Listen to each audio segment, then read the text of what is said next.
પ્રભુ ઈસુના ગૌરવી નામમાં આજની સવારની પ્રેમી સલામ. જય મસીહ કી, પ્રેઝ ધ લોર્ડ, હાલેલુયા. પ્રભુનું વચન સ્વીકાર્યા પછી, પ્રભુમાં આવ્યા પછી પ્રકટીકરણના પુસ્તકમાં કેટલાક ધન્ય વચનો લખ્યા છે, એનો અભ્યાસ આપણે કરીએ છીએ. અને આજે બે વચન આપણે જોવાના છે, પ્રકટીકરણ 22 અને 7, પ્રકટીકરણ 22 અને 14. બંનેમાં કયા ધન્ય વચનો છે? પહેલું, આ પુસ્તકમાંના ભવિષ્ય વચનો જે પાડે છે, વાંચે છે, તેને ધન્ય છે. એટલે કે પ્રભુમાં આવ્યા પછી, પ્રભુને જાણ્યા પછી વચન દ્વારા વૃદ્ધિ પામવાનું. આ વચન દ્વારા એ જાણવા મળે છે કે પ્રભુનું આગમન બહુ જલ્દી છે, ઈસુ બહુ જલ્દી ઝડપી આવી રહ્યા છે. તેથી આ વચનો વાંચવું અને એમાં વૃદ્ધિ પામવું. આ ભવિષ્ય વચનો વાંચીને બાઇબલ તેને ધન્ય કહે છે કે આ વચનો દરરોજ વાંચીને એ વૃદ્ધિ પામે છે. સંત યોહાન આ પુસ્તકના લેખક છે અને તે પોતે પણ વચન પાળનારા હતા.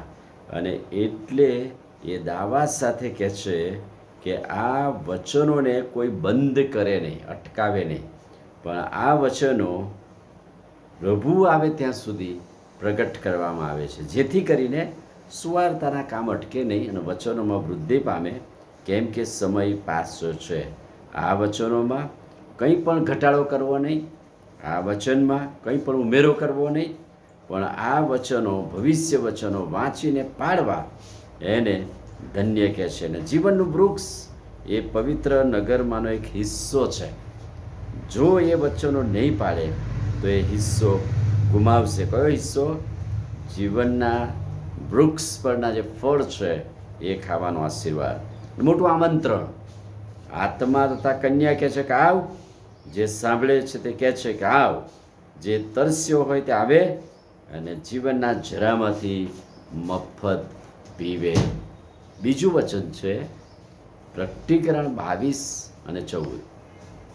જીવનના ઝાડ પર તેઓને જે હક મળે છે અને તેઓ પોતાના વસ્ત્ર ધુએ છે, તેને ધન્ય છે.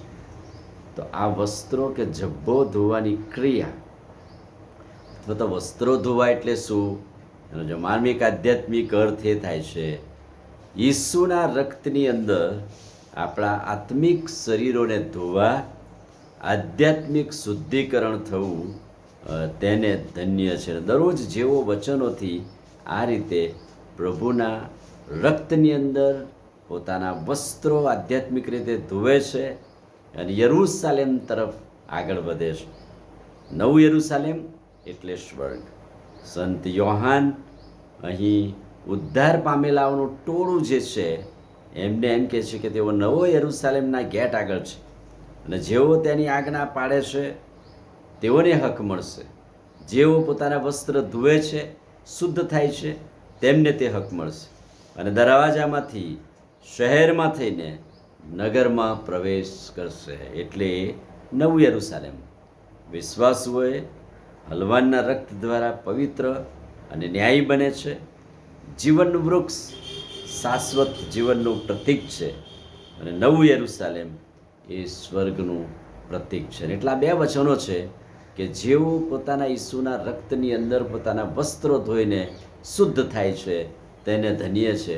અને જેઓ આ પુસ્તકના જે ભવિષ્ય વચનો છે, દેવના વચનો પાળે છે, તેને ધન્ય છે. તેઓ જીવનના વૃક્ષનું ફળ ખાશે, નવા યરૂશાલેમમાં પ્રવેશ પામશે. આમીન. પ્રાર્થના કરીએ. ભલા પ્રભુ, આજે ખાતરીદાયક અદ્ભુત બે વચનો માટે આભાર. બંને વચનોના પ્રકાશમાં અમને દોરો, અમને તમારું સામર્થ્ય આપો. પ્રભુ ઈસુના નામમાં માંગીએ છીએ, સાંભળો ને માન્ય કરો. આમીન. God bless you.